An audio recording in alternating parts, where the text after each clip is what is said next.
playbook.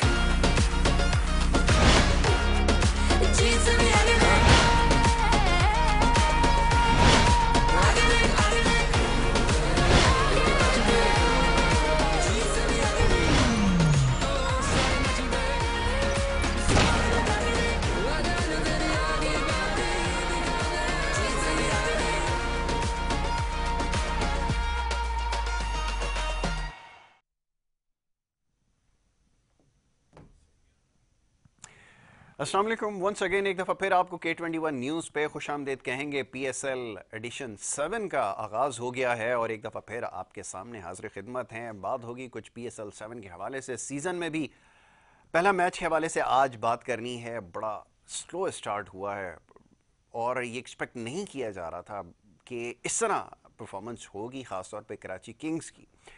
आज का match जारी है इस वक्त भी, मुल्तान सुल्तान वर्सेस कराची किंग्स।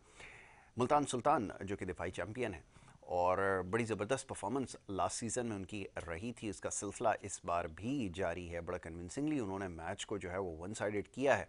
दूसरी तरफ कराची किंग्स की जो टीम है, कॉम्बिनेशन थोड़ा सा आज हमें ऑड नज़र आया और जो की प्लेयर्स है जिसमें मोहम्मद आमिर सर फहरिस्त है, वो इंजरी की वजह से जो है टीम का हिस्सा नहीं बन सके। इसके साथ अहमद वसीम भी स्क्वाड का हिस्सा नहीं बन सके।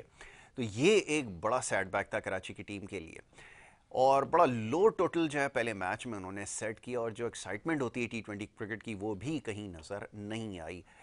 तो ऑल इन ऑल स्टार्ट जो है वो बड़ा डल हुआ है। स्टार्ट में परफॉर्मेंस आपने देखी, ओपनिंग सेरेमनी, हर दफ़ा कोशिश ये होती है कि उसको ज़्यादा से ज़्यादा एक्साइटिंग बनाया जाए, लेकिन अनफॉर्चुनेटली इस दफ़ा भी उसमें नाकाम रहे। Very low so performance by Atif Aslam. देखा उसको हमने स्टार्ट में और एक्सपेक्ट ये कर रहे थे कि इसके अंदर थोड़ा से कलर्स होंगे, कुछ ज़्यादा जान होगी, लेकिन ऐसा कोई चीज़ नज़र नहीं आई। तो इस एंड से तो हमें बहुत ज़्यादा नाउम्मीद किया। मैचेस इंटरेस्टिंग होने चाहिए। PSL की जो ख़ास बात है जो इसको दूसरी लीग से जुदा करती है वो इसके मैचेस होते हैं। और इससे पहले भी सीज़न के अंदर हमने देखा था कि बड़ा डल स्टार्ट हुआ था, लेटर ऑन मैच में थोड़ा सा हमने देखा कि आने वाले मैचेस में मोमेंटम थोड़ा सा बिल्ड हुआ। अच्छा, अब यहाँ बहुत सारे सवालात उठ रहे हैं जिसके ऊपर हम बात करेंगे। सोशल मीडिया के ज़रिए पैगामात का सिलसिला जो है वो शुरू हो चुका है। आज ट्रांसमिशन में खुलकर इन तमाम मामलात पर बात होगी, बल्कि हर साल की तरह इस दफ़ा भी खुलकर बात करेंगे तमाम मामलात पे। क्रिकेट के हवाले से, प्लेयर्स की परफॉर्मेंसेस के हवाले से, इंडिविजुअल परफॉर्मेंसेस को डिस्कस करेंगे, कंडीशंस के ऊपर बात होगी और तमाम चीज़ें क्रिकेट के हवाले से PSL एडिशन 7 का जो हिस्सा है उसके ऊपर हम इस प्रोग्राम में, इस स्पेशल ट्रांसमिशन में ज़रूर शामिल करेंगे।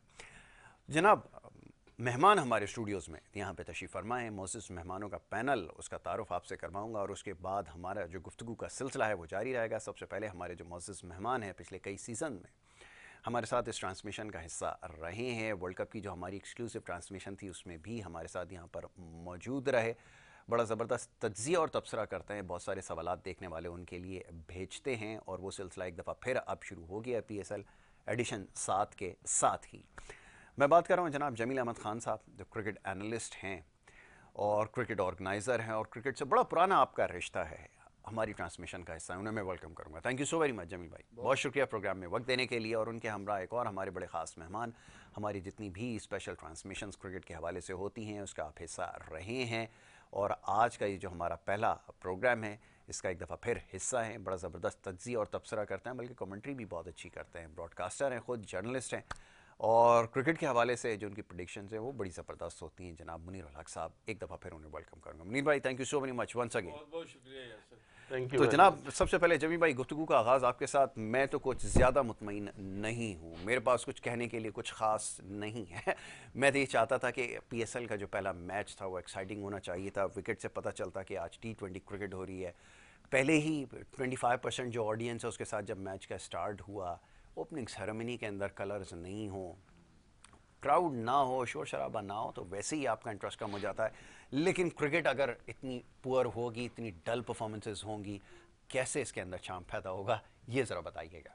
हाँ, देखिए, बड़ा मायूस कुन आगाज़ हम कह सकते हैं, क्योंकि जिस अंदाज में हम सोच रहे थे कि PSL जो है ना, क्योंकि असल में होना तो ये चाहिए कि बैटिंग फ्रेंडली पिचेस होना चाहिए, लेकिन आज जो देखा गया ना शुरू से, तो डबल पेस पिच जो ना वो नजर आई है कराची की, जो कि नहीं होना चाहिए। नहीं होना चाहिए। हाँ, क्योंकि लोग जो है ना वो चौके और छक्के ही देखने के लिए आते हैं। अगर वो ही देखने को ना मिले तो फिर तो आदमी फिर टेस्ट और वनडे क्यों ना मतलब ये बिल्कुल ठीक है। तो इस क्रिकेट का जो तकाजा है ना वो यही है कि विकेटें जो है ना मतलब बैटिंग फ्रेंडली विकेटें होना चाहिए। बिल्कुल। और जो इस दफा बाउंड्री जो है ना वो 70 यार्ड पर है, जबकि इससे पहले जो है वो 60 पे थी, जो कि कम थी बहुत।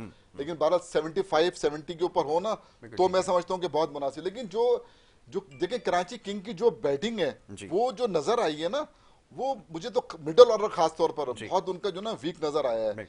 जितनी देर तक वो ओपनर्स खेलते रहे तो वो भी मतलब पावर प्ले के अंदर 41 रन किए 6 ओवर के अंदर उन्होंने, और उसके बाद हम सोचते थे शायद ये बढ़ेंगे। लेकिन हैरत की बात ये है कि जब ये 20 ओवर कंप्लीट हुए तो 124 रन का टोटल था। टोटल 41 गेंदें इन्होंने डॉट खेली हैं। मतलब बड़ी मतलब इस क्रिकेट के अंदर अगर आप 41 का मतलब है 7 ओवर तो आपने डॉट खेल दिए, तो अब आपने 13 ओवर में ये रन किए हैं, तो जो कि इतने मतलब डॉट नहीं होना चाहिए था। टोटल 6 चौके लगे 3 छक्के लगे।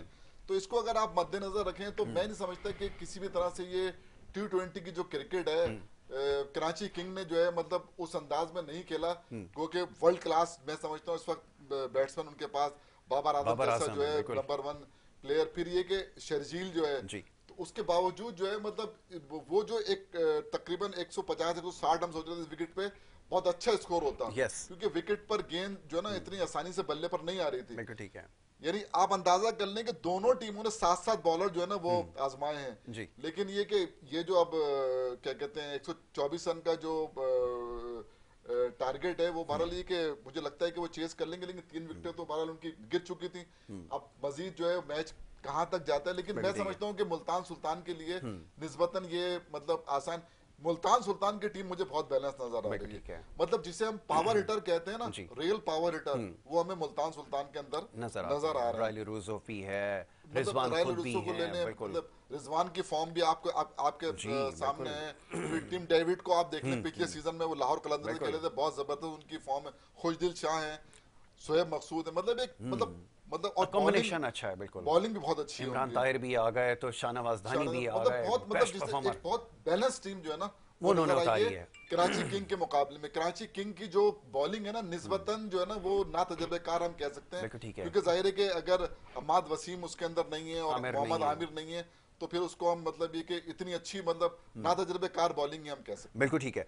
मुनीर भाई ये फरमाइएगा कि ये टॉस जीतकर पहले बैटिंग की दावत देने की रिवायत जो है वो फिर एक दफ़ा कायम होने जा रही है। ये फरमाइएगा ये क्या इस टूर्नामेंट का खासा है? इससे पिछले सीज़न के अंदर मैं और आप हम लोग ये बैठ के बात करते रहे कि जनाब जो भी टीम टॉस जीतेगी वो पहले फील्डिंग की तरफ या बॉलिंग की तरफ जाएगी, आप ये समझ लें। तो ये यहाँ पर भी यही हुआ और बाज़ाहिर लग ही रहा था कि जब टॉस हो रहा था तो जो फेशियल एक्सप्रेशंस होते हैं उससे ये जाहिर हो रहा था कि बाबर आजम समझ गए कि टॉस जीतना इस पे बहुत ज़रूरी था। फरमाइए आपकी क्या राय है इस पे? सबसे पहले बहुत शुक्रिया यासिर, आपके तमाम देखने वालों को मेरा सलाम। देखिए वो जो ट्रेंड लास्ट PSL में बना था ना, और उसमें हमने देखा था कि जो 14 मैचेस हुए उसमें 13 मैचेस वो टीमें जीती थी जो पहले टॉस जीतकर फील्डिंग कर रही थी। तो मेरा ख्याल है उसी ट्रेंड को फॉलो किया गया है। और एक वजह और थी कि शायद आज चूंकि ओपनिंग सेरेमनी भी थी तो मैच भी 1 घंटे ताखिर से शुरू हुआ, तो थोड़ा सा ड्यू फैक्टर का भी कुछ चांस था। तो यही लग रहा था कि जो भी टीम टॉस जीतेगी वो पहले फील्डिंग करेगी, तो नेचुरली उसमें एडवांटेज मिल गया उनको और उन्होंने किया। असल जो चीज़ देखने की आ रही है ना कि हम 124 और 125 रन की बात कर रहे हैं कि बहुत ही कम स्कोर, पर कोई शक नहीं कि बहुत कम स्कोर है और खेला नहीं जा रहा था आज कराची के खिलाड़ियों से। और जो सबसे इम्पोर्टेंट चीज़ थी वो बाबर आजम को ये समझना था कि उनके मेन बॉलर टीम में नहीं है। यानी क्रिस जॉर्डन तो पहले विड्रॉ हो गए थे, मोहम्मद आमिर की अचानक से आपको पता चला कि नहीं है, इमाद वसीम जो इनके पहले कप्तान थे वो भी नहीं है। तो बॉलिंग तो इनकी खासी पैथेटिक नज़र आ रही थी, बिकॉज कि आप देखें कि मोहम्मद इमरान जूनियर और आमिर यामीन से इनको ओपन कराना पड़ा बॉलिंग में। तो बॉलिंग का तो इनको पता था कि इनके पास बॉलर्स तो नहीं है, तो सारा डिपेंड इनके बैट्समैनों पे था कि बाबर आजम, शर्जील, जो क्लार्क ये सब खेले और उसके बाद टीम में कितना स्कोर दे दे के फिर बाद में इनकी जो एवरेज बॉलिंग है वो भी कुछ कर सके। लेकिन बैटिंग में हमने देखा 66 for 1 थे, 10वां ओवर था, वहां तक तो लग रहा था कि शायद कुछ आखिरी 10 ओवर में 70-80-90 रन बनेंगे तो हो जाएगा। लेकिन जैसे ही आउट हुए शर्जील, फिर फौरन ही बाबर भी आउट हो गए। इमरान ताहिर ने बड़ा अच्छा इम्पैक्ट दिया, 3 विकेटें ले गए, 4 ओवर में सिर्फ 16 रन देकर उन्होंने 3 विकेटें ली। तो वो जो पहला मरहला था ना, वो तो मुल्तान सुल्तान ने अपने नाम कर लिया था। फिर दूसरी इनिंग शुरू हुई, मोहम्मद रिजवान जिस तरह की फॉर्म में है, जिस तरह की वो कंटिन्यूएशन उन्होंने रखी है, पहली मरतबा पीएसएल में कप्तानी की और अपनी टीम को टाइटल जितवाया, उस टाइटल का डिफेंड कर रहे हैं। देखिए इस मैच की इंपॉर्टेंस बहुत थी, किस वजह से, शायकीन के हवाले से, पब्लिक के हवाले से। एक तो ये कि दोनों टीमों के कप्तान हुए हैं जिन्हें चंद दिन पहले आईसीसी ने प्लेयर ऑफ द ईयर के अवार्ड दिए हैं। T20 player of the year Rizwan, one day player of the year ये। फिर दोनों ही बैट्समैन पिछले साल के टॉप स्कोरर थे। 554 रन बनाए थे बाबर आजम ने और पूरे 500 रन बनाए थे रिजवान ने। तो ये देखते हुए तो लोगों का बड़ा इंटरेस्ट था कि रिजवान और बाबर का मुकाबला देखेंगे, कौन जीतता है, क्या होता है। तो अभी तक तो यही लग रहा है कि मुल्तान सुल्तान की team still the match is on. 17 गेंदों पे 14 रन इस वक्त जो है वो दरकार है मुल्तान सुल्तान के लिए। वन साइडेड ही है वो तो आराम से हो जाना चाहिए उसमें, अनलेस अनटिल कोई ऐसा नहीं होता। तो लेकिन क्रेडिट आज मुल्तान को जाता है। हालांकि being as a Karachiite, मैं कराची में रहता हूँ, जमील भाई कराची के, आप कराची के, शहर का एक अपना एक होता है जज्बाती वाबस्तगी जिसे कहते हैं। हमारी तो ख्वाहिश थी कि कराची की टीम जीते, लेकिन अगर हम, जाहिर है तमाम टीमें अपनी है, सारे शहर अपने हैं, तो जो अच्छा खेलेगी वो टीम जीतेगी। तो मैं ये समझता हूँ आज का जो दिन था वो उसको क्रेडिट देना चाहिए एक बार फिर रिजवान को। रिजवान थोड़ा बाजी ले गए। विकेट को डिस्क्रेडिट करेंगे या नहीं, क्योंकि अभी जैसे बात हो रही थी कि विकेट इसके लिए थोड़ी सी अच्छी होनी चाहिए। ये प्रॉब्लम रहा है कि आपके पास पहले तो बड़े, आपके पास कायदे आज़म ट्रॉफी और दीगर मैचेस में रन्स होते रहे हैं, लेकिन यहाँ पर सूरत हाल बिल्कुल मुख्तलिफ है कि जो आपका प्रीमियर टूर्नामेंट है जिसके ऊपर लोग नजरें जमाए बैठे होते हैं, लोग देख रहे हैं, इसमें इतनी अट्रैक्शन है, इतना आपने खर्च किया, आपने जेम्स बॉन्ड की नकल इसके ऊपर कर डाली, लेकिन अगर विकेट के ऊपर तवज्जो नहीं देंगे तो फिर अट्रैक्शन कैसे पैदा होगी? इसके ऊपर क्यों काम नहीं हुआ? बिल्कुल आपने सही कहा। देखें T20 क्रिकेट है ही है चौके छक्कों का खेल, लोग जाते हैं उसे एंटरटेन होने के लिए। अगर आप उसमें ऐसे विकेट बना देंगे जहां बैट्समैन को खेलने में मुश्किल हो रही है, बॉलर्स हावी है, तो उसमें फिर वो मजा नहीं रहता। तो ये बिल्कुल देखना पड़ेगा पाकिस्तान क्रिकेट बोर्ड को कि जो पिच आज इस्तेमाल की गई है, क्या दूसरी जो पिचेस हैं उन पर नेक्स्ट मैच होने चाहिए, ये क्या रीजन है कि उसकी वजह से उस मैच में। देखिए मैं खुद आज स्टेडियम में था, मैंने लाइव ओपनिंग सेरेमनी भी देखी, मैंने मैच भी देखा, लेकिन पहली इनिंग्स पूरी नहीं हुई थी और कभी पहले ही मैं उठ के चला आया था, बिकॉज कि मुझे ऐसा लग रहा था कि इतना इंटरेस्ट नहीं हो रहा है, मुझे फिर प्रोग्राम में भी यहाँ आना था। तो वो आपका कहना बिल्कुल सही है, विकेट पर बड़ा शिद्दत से इसको देखने की जरूरत है, और जरूरत इस अमर की है कि विकेट ऐसी रखी जाए जिसमें जरा थोड़ा सा रन बने, खुल के रन बनते हैं, इसमें दूसरी टीम को भी उतनी मेहनत करनी पड़ती है। अगर एक टीम 200 रन बनाती है, दूसरी टीम को जान मारना पड़ती है 201 रन बनाने के लिए। तो यही मजा है क्रिकेट का, वो मजा आज मिला नहीं। ओपनिंग मैच में बहुत दिल से लोग गए थे, जो भी जितना भी क्राउड था 25% मेरे ख्याल पूरे के पूरे 25% पहुंच गए थे, लेकिन वो उतना एंटरटेन हो नहीं सके पहले मैच में। बिल्कुल ठीक है।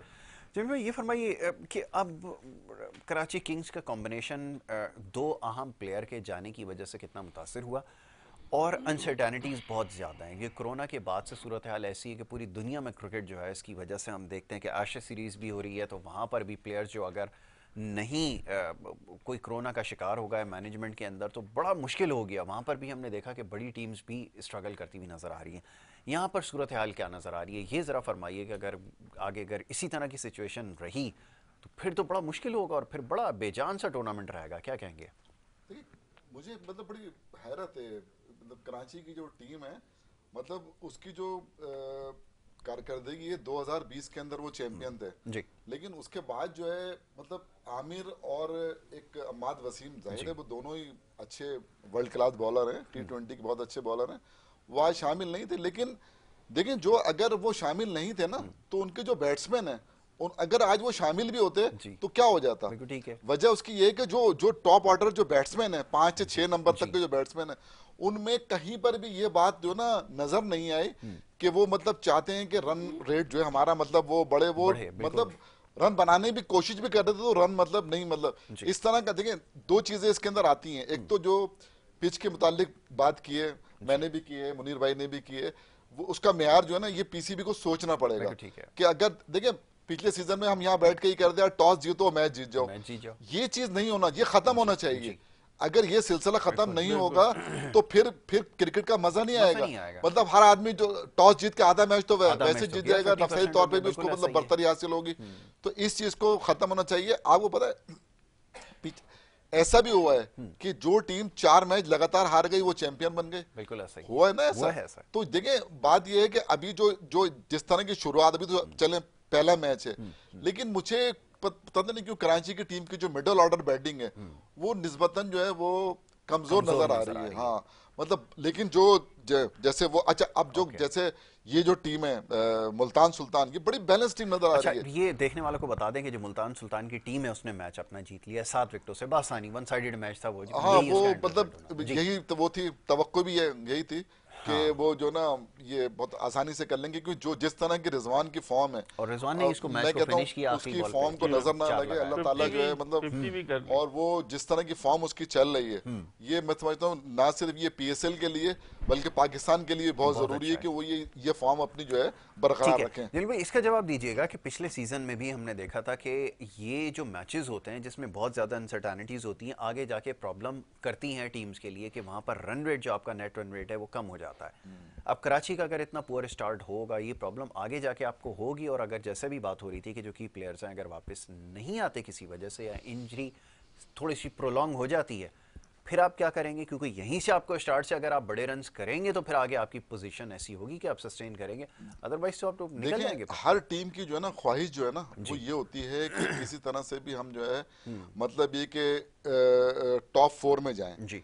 अच्छा, उसके अंदर जाने के लिए आपको अपना रन रेट का मेंटेन रखना बहुत जरूरी है। अगर आपका देख ये भी हुआ है ना कि दो टीमों के रन रेट बराबर, वो पॉइंट बराबर हो गए, लेकिन रन रेट की बुनियाद के ऊपर जो है मतलब पिशावर जैसे पिछली दफा आ गई।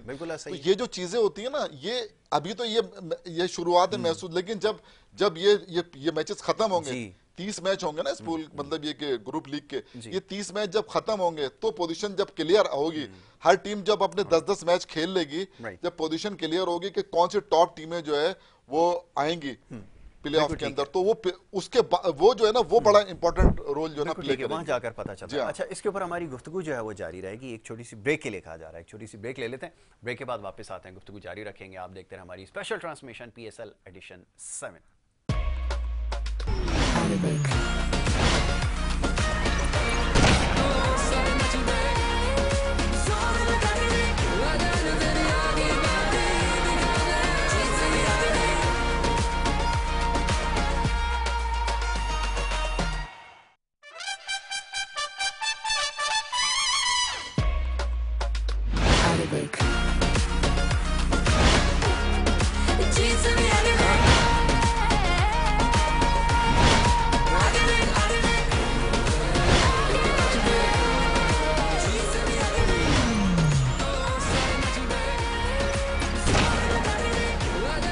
बड़ा हैरान होता हूँ कि आपने वर्ल्ड कप के अंदर भी उसको नहीं इस्तेमाल किया। मैं और आप हम लोग बैठकर इस प्रोग्राम में बात करते रहे कि एक मौका उसको देना चाहिए था। अफगानिस्तान के अगेंस्ट या किसी भी टीम के खिलाफ आप छोटी टीमों के खिलाफ खिला सकते थे, लेकिन आपने नहीं खिलाया।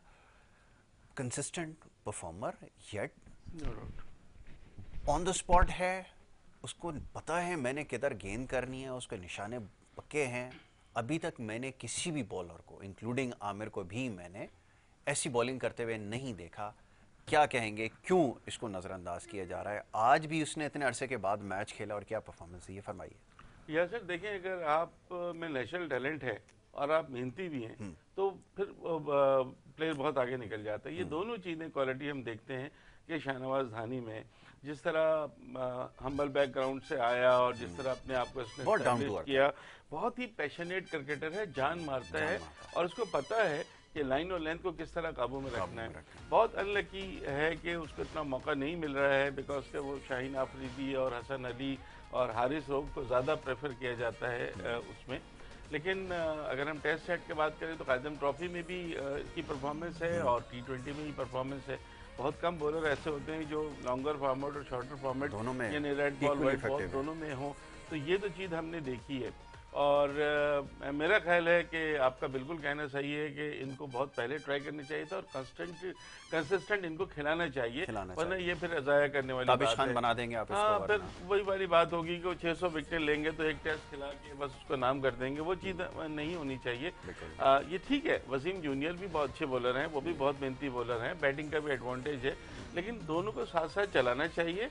जिस तरह होता है कि हर टीम में कि एक खिलाड़ी को रेस्ट दिया जाता है, थोड़ा वर्कलोड मैनेजमेंट की चीज़ होती हैं, उसमें कभी मोहम्मद वसीम को खिलाया जाए, कभी इनको खिलाया जाए, लेकिन इनको खिलाना चाहिए। जरूरी। ये ना हो कि पूरी सीरीज ये सिर्फ डगआउट में बैठे रहें और इनको मौका ना मिले, तो फिर वो आप ज़ाया कर देते हैं।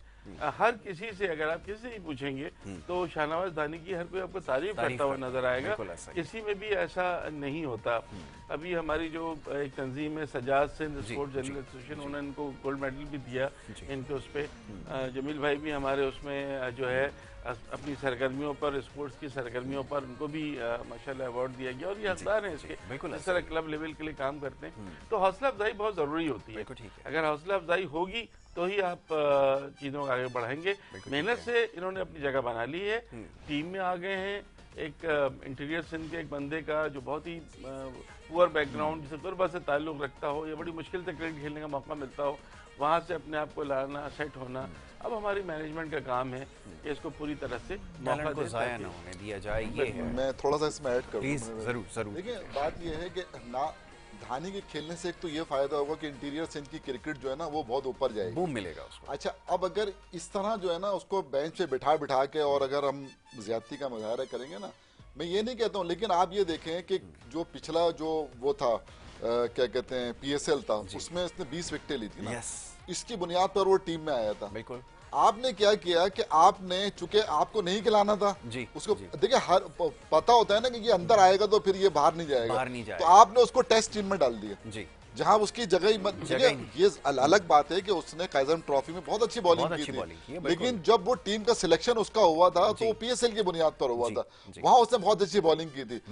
अब आपने उसको बांग्लादेश में खिलाया, उसने वहां भी अच्छी बॉलिंग की। बात यह है कि उसको तसलसल के साथ जो है ना मौके मिलना चाहिए, और मैं समझता हूं कि ऐसा टैलेंट जो ना रोज रोज नहीं आता। हमें सोचना चाहिए कि जितना वो मेहनती है, बेहतरीन फील्डर है वो, ठीक है ना, हाँ, और बॉलिंग का तो आज जिस तरह उसने बॉलिंग की है, मतलब शानदार बॉलिंग जो है ना, मैं समझता हूँ 13 रन दिए 3 ओवर के अंदर जो है ना, वो चौथा और विकेट भी ली। तो मैं समझता हूँ कि इस तरह के जो बॉलर होते हैं उनकी हौसला अफजाई करना चाहिए। देखिए जरूरी नहीं है हमें किसी मैच के अंदर शाहीन शाह अफरीदी को रेस्ट कराना चाहिए, किसी के अंदर हसन अली को कराना चाहिए।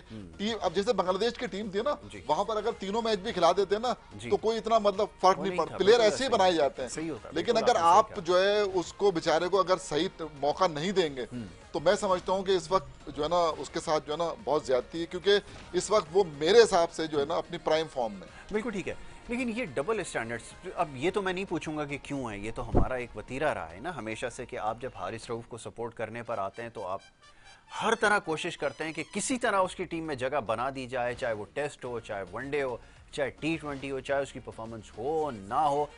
वो भी उसकी अगर इंडिया के अगेंस्ट परफॉर्मेंस नहीं होती तो आज तारीख तक उसके पास कोई ऐसी चीज़ नहीं है जिसकी बेसिस के ऊपर वो अपनी टीम के अंदर इंक्लूजन को जस्टिफाई करता हो, लेकिन अनफॉर्चुनेटली आपने उसको लगा के रखा है। सवाल यही है कि यहाँ पर जब PSL आपने एक स्टैंडर्ड सेट कर दिया है जहाँ से आप टैलेंट को लेकर आते हैं और पीछे बहुत सारे क्रिकेटर्स इसके साथ आपके पास आए हैं, तो आप इसको क्यों नज़रअंदाज कर रहे हैं? बड़ी तकलीफ होती है देख कर कि इतना अच्छा टैलेंटेड फास्ट बॉलर की क्रिकेट वैसे निस्बतन कम होती है, जब उसका पीक है वो जान लगाकर गेंद करा। मैं देख रहा था कि स्पीड उसकी ग्रेजुअली स्टार्ट हुई है 135, 39 और देन ऑनवर्ड्स वो आगे तक लेकर गया स्पीड को 144 तक गया। जब वो इस तरह की गेंद करा और फिर भी अगर ना हो, क्या कहेंगे? और साथ में शाह इसकी भी बात कर लें ज़रा, मैं थोड़ा सा इस पर भी बहुत ज़्यादा हर्ट होता हूँ शान मसूद को देख के।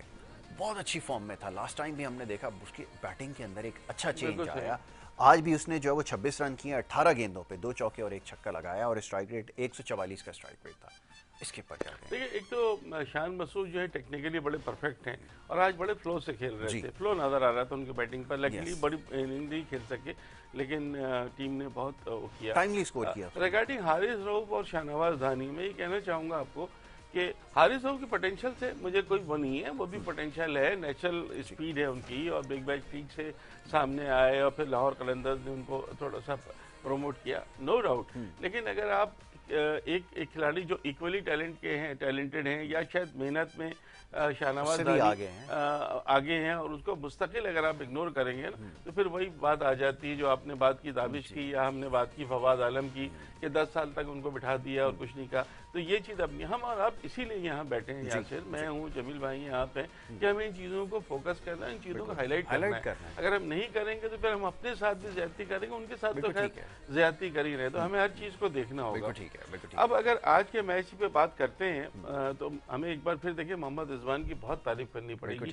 क्या ब्रिलियंट प्लेयर वो निकल के आ रहे हैं, और साथ साथ उनमें जो है हम ये देख रहे हैं कि अब कैप्टनसी एबिलिटी भी उनमें बहुत ज्यादा नजर आ रही है, और कुछ आईब्रोज उठती हैं कि इनको क्यों एक फॉर्मेट में कप्तान नहीं बनाया जाता है, जबकि इनकी दुनिया के पहले प्लेयर 2000 से ज्यादा T20 रन पिछले साल, 1300 प्लस T20 इंटरनेशनल रन, किसी ने 1000 रन भी नहीं बनाए थे, इन्होंने 1300 रन बना दिए। उसके बाद आप इनकी कंसिस्टेंसी देखें, ये विकेट पर ठहर के टीम के लिए खेलते हैं, टीम को पूरा लीड करते हैं। आज उनको हमने देखा मसल पुल हो गया था उनका, फिजियो आया, काफी देर तक इनकी थेरेपी होती रही, उसके बाद फिर उठ के और अपनी टीम को पता दिलवा दी। तो हेड्स ऑफ टू हिम यार, बहुत अच्छी उन्होंने वो की है। और जो आज मुकाबला था ना बाबर और रिजवान का, उसमें रिजवान बहुत ज्यादा कैप्टनसी का बड़ा शेयर डिफरेंस होता है। आपने बिल्कुल ठीक कहा कि जब बॉलर उनका स्टार्ट में जब छक्का लगा, शर्जील ने छक्का लगाया, तो बॉलर को जाकर उसने बड़े अच्छे से एक जेस्चर दिया। मैं बड़ा हैरान था, कुछ छक्का लगने पर उसको जब शाबाशी देने लगा वो टिम डेविड को, यस, तो वो मेरे लिए बड़ा हैरान कुन था कि यार ये कितना रिलैक्स होके खेल रहा है, इसको मतलब छक्के से कोई फर्क नहीं पड़ा। जबकि शर्जील एक ऐसा अटैकिंग बैट्समैन है कि अगर वो वहां से स्टार्ट हो जाता तो यकीनन मैच इस वक्त सूरत हाल मुख्तलिफ होती। लेकिन हैट्स ऑफ टू रिजवान, उसने इतना उसको सपोर्ट किया अपने बॉलर को, और उसने निकाल के दिया। मैं ये देखता हूँ कि कोई अच्छी थ्रो हो, कोई अच्छी फील्डिंग हो, वो विकेट के पीछे खड़े होकर क्लैपिंग करते हैं उसके लिए। आपने नोट किया होगा, अच्छी थ्रो उन तक आ जाए या देखें कि उन्होंने रन रोके हैं, मैच में रहता है ये चीज। अब एक खिलाड़ी बॉलर को अगर छक्का पड़ जाता है वैसे इतना डिप्रेस हो जाता है, उसे पता है सब नजरें मेरी तरफ हैं, लेकिन इसमें कोई आके अगर उसको हौसला देता है, कोई बात नहीं यार हो जाता है, उससे उसको जो फिर हौसला मिलता है ना, वो फिर उस बॉलर के लिए बड़ा अच्छा होता है। तो ये सारी चीजें जो नजर आ रही है ना, ये कैप्टेंसी वाली भी हमें चीज नजर आ रही है, और बैटिंग करना या कीपिंग करना कहीं कोई झोल नहीं है। जैसे इनका सबसे बड़ा प्रॉब्लम ये है कि कोई मौका ही नहीं दे रहे किसी को, सिवाय तारीफ करने के, और कोई तनकीद नहीं की जा सकती, मतलब इनकी बहुत तनकीद की गई इनके ऊपर, नहीं खिलाते हैं ये नहीं, लेकिन जब से ये आए रेट कम है और बहुत कुछ था। सही है, असल में इनका सबसे बड़ा क्या मसला है, इनका सबसे बड़ी जो इनमें अच्छी चीज है ना, ये अल्लाह पर बड़ा भरोसा रखते हैं, और ये हर चीज डाउन टू अर्थ आदमी है, हर चीज जो कुदरत से जोड़ देते हैं कि वही इज्जत देने वाला, और वही चीजें लेके चलते हैं। और माशाल्लाह से जी मतलब T20 international cricketer of the year का अवार्ड बहुत आसान नहीं है, आसान कितने बड़े खिलाड़ी हैं। पाकिस्तान ने मेला लूटा है sir, one day player of the year, आपका क्रिकेटर ऑफ द ईयर जो सर गारफील्ड सोबर्स ट्रॉफी, वो शाहीन आफरीदी, तो फिर वो वुमेन इमर्जिंग फातिमा सना, वो आपके फिर Babar Azam one day player of the year, India का एक प्लेयर भी नहीं है, शायद उनकी कोई, हाँ बिल्कुल सही कह रहे हैं, कोई वो नहीं है खातून, शायद उनकी कोई एक आध मर्जिंग आई है तो आई है, वरना उसमें क्रिकेटर में, लेकिन वैसे नहीं है। फिर टेस्ट टीम का कप्तान, फिर वनडे टीम का कप्तान, फिर टेस्ट में 2-3 दिन पाकिस्तानी को होना, मतलब आप ये देखें। और आपको नजर के आएंगे जो 3 प्लेयर है ना इस वक्त पाकिस्तान के, दुनिया में से अच्छे प्लेयर नहीं है, बाबर, रिजवान और शाहीन आफरीदी, ये 3 ऐसे प्लेयर हैं कि कहीं अगर बात होगी ना लीग्स पे, तो बगैर पूछे इनको एक कैटेगरी में सबसे पहले कर लिया जाएगा। ये वो नो डाउट उन्होंने जस्टिफाई किया। थोड़ा सा ऐड कर दूं, प्लीज जरूर कीजिए। देखिए ये जो आपको जो आज मैच हुआ है ना, जो हमने देखा है आज का मैच, इसमें जो रिजवान की जो कप्तानी है, इसका तो कोई तोड़ नहीं, लाजवाब कप्तानी है। लेकिन मैं आपको एक बात जरूर कहूंगा यहाँ पर कि रिजवान की कप्तानी के अंदर जो ये निखार आपको नजर आ रहा है ना, उसमें एंटी फ्लावर का भी बहुत बड़ा रोल है। देखिए एंटी फ्लावर का जो किरदार है ना, देखिए वो पिछले सीजन में भी आप देखें कितनी खामोशी से ट्रॉफी जीत के और वो चले गए थे, और यही कुछ नजर आ रहा है कि ये जब आए ना, तो ये एक मतलब नजर आ रहा था प्लान इनका, ये प्लान के साथ खेले हैं, बैटिंग के अंदर भी और बॉलिंग के अंदर भी। तो ये क्रेडिट जो है वो कोच को भी जाता है, आपने बिल्कुल ठीक कहा। तो बहुत बड़े कोच हैं वो, बहुत बड़े कोच हैं, मैं इसके ऊपर तो पूरा प्रोग्राम किया जा सकता है। उन्होंने कोचिंग को बाकायदा ये कह के नहीं, बहुत शुक्रिया, इंग्लैंड के साथ काम किया, बड़े-बड़े उनके साथ काम किया, और सीजनल कोच। पाकिस्तान टीम को भी ऐसे कोच की जरूरत है। कोशिश की गई है मेरा ख्याल है, लेकिन शायद वो सक्सेस नहीं हो सके। और आज बातें चल रही थी कि शायद सकलन मुश्ताक को जो है वो पाकिस्तान का परमानेंट हेड कोच बनाने की बातें हो रही है। ठीक है। अभी इस इफ्तार तरफ के आते हैं। अलावा फिर रिजवान की जो सबसे बड़ी खुसूसियत जो रिजवान की है ना, आपने देखा होगा महेंद्र सिंह धोनी को कि वो कभी प्रेशर में नजर नहीं आता, वो कितना मुश्किल वक्त हो, ये चीज मुझे अब रिजवान में नजर आ रही है। इजी होके खेलते हैं, ज्यादा प्रेशर नहीं लेते, चीजों को हैंडल करना जानते हैं।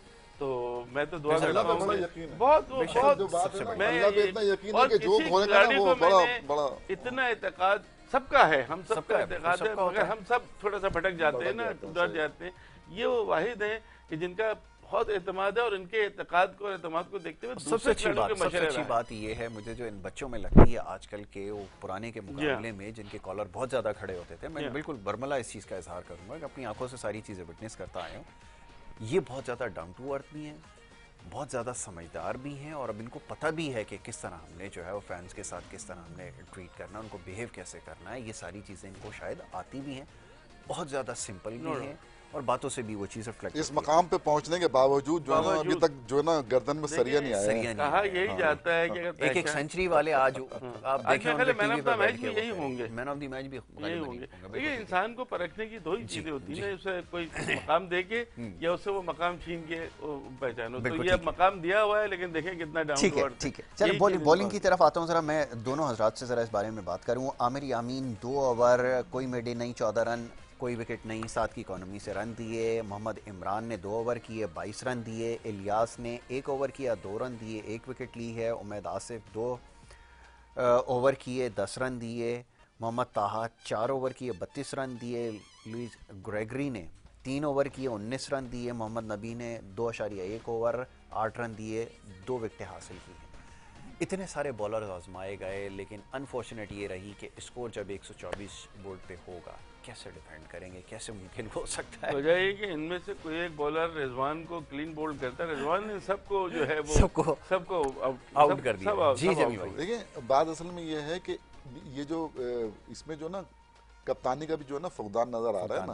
आप अब तो इसको जो मोहम्मद नबी को जो है ना बहुत लेट लेकर आए, आपके 2 ओवर ऑलमोस्ट बाकी रह गए। हाँ वही ना, आप इतना लेट लेकर आए ना, आपने जो जूनियर जो थे ना बॉलर उनसे आपने बॉलिंग करा के, और ये देखें मैं आपको एक बताऊं, कप्तानी जो है वो मतलब क्या होता है, अगर आप 124 रन पर आउट हो गए हैं तो वहां आपकी कप्तानी का इम्तिहान है। ये नहीं कि अगर आपने 180 रन करके कर लिए तो अगर जीत गए तो कप्तानी वहीं पर है। बिल्कुल ऐसा ही है। इंग्लैंड जो है माइक ब्रेडली को खिलाता था ना, वो क्या था, सबसे अच्छी मिसाल है, कप्तान सिर्फ कप्तानी, बेहतरीन कप्तान। तो यही मैं कहता हूँ कि जो अगर 124 रन अगर बने हैं ना तो गिव अप नहीं करना चाहिए ना, मतलब वो लाना चाहिए। अच्छा अब वहां पर जो ना कप्तानी वहां पर देखी जाती है कि कब आप जो है ना, आपको चाहिए था, ये भी एक हो सकता था कि आप अटैक कराते उससे। मोहम्मद नबी से करवा सकते करते हैं अफगानिस्तान की तरफ से अटैक, कप्तानी से भी आप मैचेस जो ना जीत सकते हैं। बिल्कुल ठीक है। तो यहाँ पर जो ना थोड़ा मतलब जो आज जो एक मुकाबला था ना कप्तानी का, तो रिजवान मुझे बहुत आगे नजर आए हैं उसके अंदर। अगर आप देखते हैं ओवरऑल जो मैच हुआ है पूरा, तो वो एक जो कप्तानी का मैार वहां मुझे नजर आया है। और जो यहाँ मतलब जीत गए हार गए वो नहीं होना चाहिए।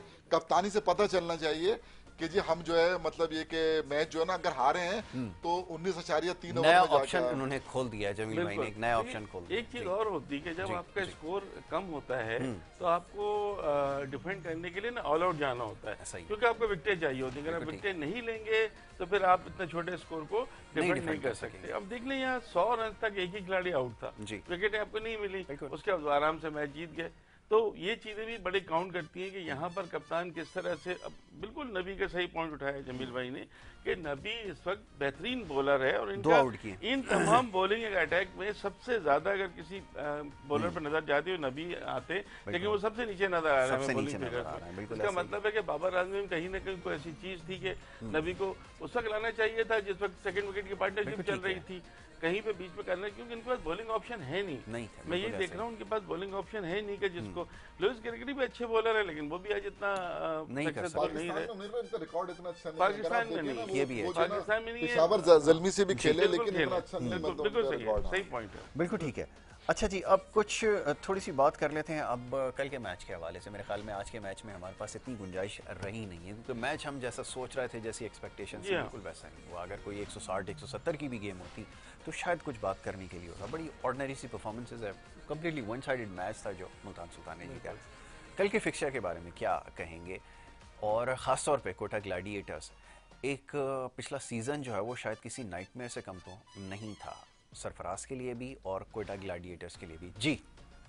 नहीं, गुज़िश्ता 2 साल से मतलब कोयटा की कारकर्दगी इतनी अच्छी नहीं और ये रही है। वो टीम है, सॉरी, जी। कि जब स्टार्ट हुआ था पीएसएल का तो कोयटा सबसे ज़्यादा इसमें जो है वो प्रोमिनेंट 3 फाइनल खेली है, जी। एक जीती भी है 2019 के 19 अंदर। में जीती है, हसनैन मैन ऑफ द जी फाइनल हाँ। थे। तो वो मतलब अपनी जगह पर है, लेकिन मैं समझता हूँ कि जो टीम इन्होंने जो ड्राफ्टिंग में जब देखी थी तो वो तो बहुत लेकिन अब ये देखे ना, अभी इनको जो है ना जैसन रॉय जो है ना वो अवेलेबल नहीं है, जी। जेम्स विंस नहीं, क्योंकि वो जाहिर है वो वहाँ जो सीरीज चल रही है T20 की वो इतवार तक है, जी जी इंग्लैंड तो और बिल्कुल। West Indies. उसके बाद वो आएंगे, फिर कितने दिन जो है ना वो क्वारंटाइन में रहते हैं, क्या सही होता है। आफरीदी जो है वो मतलब ये कि कोरोना का शिकार हो गए, एक हफ्ते का कहा है, फिर उनके कुछ कमर में भी प्रॉब्लम है। जी। तो मैं समझता हूँ अच्छा इसी तरह जो है ना पेशावर जल्मी के भी जो प्लेयर हैं, हैदर अली तो सुना है कि अब वो हो गए फिट और जी। वो शायद खेलेंगे, और क्या कहते हैं, लेकिन कप्तान उनके और कामरान अकमल हो गए, तो ये जो अरशद इकबाल हैं, जी जी तो ये दोनों टीमों को है मतलब मसाइल हैं। अब कल जो प्लेइंग 11 क्या उतारते हैं ये कि मतलब लेकिन मैं ये समझता हूँ कि दोनों टीमों को जो है ना अपने जो मेन प्लेयर हैं, मैं समझता हूँ कि शायद जो है वो उनको हासिल नहीं, क्योंकि कल शुएब मलिक जो है वो कप्तानी करेंगे वहाब रियाज की जगह पे, यहाँ तो सरफराज हैं। देखते हैं कि मतलब जो टीम जो मतलब जो इनके अवेलेबल हैं प्लेयर, वो क्या टीम मतलब बनती, क्या 11 ये उतारते हैं ना, उसके बाद ही कुछ मतलब तजिया उस पर बेहतर हो सकेगा। जी, शुएब मलिक कप्तान होना तो ये तो एक बहुत अच्छा साइन है। वहाब रियाज के बारे में पता चला कि वो भी कोविड पॉजिटिव हो गए। कोविड उनको हो गया कहा कि कल जो है वो टॉस कल जो है कप्तानी शुएब मलिक करेंगे, और शाहिद अफरीदी बारे में सुन रहे हैं कि शायद इब्तदाई 4 मैचेस तो वो नहीं खेल सकेंगे क्वारंटीन की वजह से, तो वो भी है कोयटा को, क्योंकि बॉलिंग उनकी बहुत अच्छी है और एक नाम तो बड़ा बहरहाल है, लेकिन कल के मुकाबले के बाद ही पता चल सकेगा कि क्या है, फिर कौन सी टीम टॉस जीतती है, टॉस जीतकर पहले फील्डिंग करती है, क्या एडवांटेज होता है, ट्रेंड क्या रहता है, विकेट कैसा बिहेव करती है, ये सब कल देख के अंदाजा होगा। लेकिन अच्छा मैच होना चाहिए कोयटा वर्सेस पेशावर। आज से सूरत हाल थोड़ी सी मुख्तलिफ होनी चाहिए और कम से कम इन दो टीमों के देखिए लिए इतना ज्यादा इंटरेस्ट लोगों का डेवलप हो नहीं रहा है। ये पहला मैंने पीएसएल देखा है जिसमें इतना इंटरेस्ट आम शायकीन का नहीं है। वो डेवलप करने के लिए जरूरी है कि अच्छे मैचेस हों, जारहाना मैचेस हों, क्लोज मैचेस हों, आखिरी बॉल तक जाए, चौके छक्के लगे, तभी इंटरेस्ट डेवलप होगा। वरना अगर ये नहीं हुआ, कोविड से वैसे ही चीजें बहुत ज्यादा वो हैं, 7-8 खिलाड़ी हम ऑलरेडी देख चुके हैं, आगे पता नहीं क्या होने वाला है। तो ये बेहतर है कि मैचेस जितने ज्यादा एक्साइटिंग होंगे, जितने इंटरेस्टिंग होंगे, ये उतना ही इसको आगे लेके जाएगा पीएसएल। ऑलराइट जी, लास्ट शॉट क्या कहना चाहेंगे टूर्नामेंट के हवाले से? और अभी तो स्टार्ट है, लेकिन आज के स्टार्ट से कुछ खास जो है वो कुछ खुशी जो है वो हासिल नहीं हुई जी आने वाले मैचेस के लिए। देखिए आने वाले मैचेस की मैं तो उससे यही कहूंगा कि पीसीबी को जो पिचेस का मेयार है ना वो बेहतर करने की जरूरत है। उसके ऊपर काम हाँ, जरूरी है कि अगर हाई स्कोरिंग मैच होंगे तो मैं समझता हूँ कि जो जैसे मुनीर भाई कह रहे थे ना, तो शायकीन का जो दिलचस्पी है वो बढ़ेगी। लेकिन अगर ये लो स्कोरिंग मैच हुए, तो अगर 3-4 मैच इस तरह हो गए लो स्कोरिंग, तो मैं समझता हूँ कि तमाशाइयों की वो दिलचस्पी नहीं रहेगी। पीसीबी को इसकी जानिब जो है ना तवज्जो देने की जरूरत है कि पिचेस का जो मेयार है ना वो बेहतर करने की जरूरत है। बिल्कुल ठीक है। आखिर में जुमला क्या लो कहेंगे? स्कोरिंग भी होते हैं तो दूसरी टीम भी तो कम स्कोर पर आउट हो, चले लो बिल्कुल स्कोरिंग ठीक है, इंटरेस्ट तो फाइट हो जाए कोई। लेकिन लो स्कोरिंग में तो इंटरेस्ट नहीं होता अनलेस एंटिल कि दूसरी टीम भी कोलैप्स ना हो जाए और आखिरी ओवर तक न जाए। मैच वही अच्छा होता है T20 में जिसमें बड़ा स्कोर होता है, बड़ा स्कोर होता है, दूसरी टीम का प्रेशर होता है, हमें भी बड़ा स्कोर करना है। तो लेट्स सी, मूव ऑन। चलें देखते हैं, अभी तो मैचेस बाकी हैं जी, देखेंगे आगे जाके क्या सूरत हाल बनती है। और जैसा अभी आज मैच हुआ है, जिस तरह का गाना बनाया उसी तरह का मैच भी हुआ है जी। बिल्कुल मायूसी हुई है। गाने के हवाले से मैं क्या कहूँ, मेरे पास अल्फाज नहीं है, लेकिन मैच के हवाले से मैं ज़रूर बात करूँगा इंशाल्लाह। और आने वाले मैचेस के हवाले से कल जो मैच होने जा रहा है, जैसे कोयटा ग्लैडिएटर्स पेशावर ज़ल्मी का, इसके हवाले से बात करेंगे। और आने वाले मैचेस पे हमारा जो इसी तरह तज्ज़िया और तबसरा जारी रहेगा। अपनी फीडबैक हमें इसी तरह भेजते रहें, सोशल मीडिया के ज़रिए पैगाम मौसूल हो रहे हैं। प्रोग्राम देखने का बहुत शुक्रिया। मोहम्मद यासिर को, हमारी पूरी टीम को, पूरे पैनल को दीजिए इजाज़त। अल्लाह ने के बाद।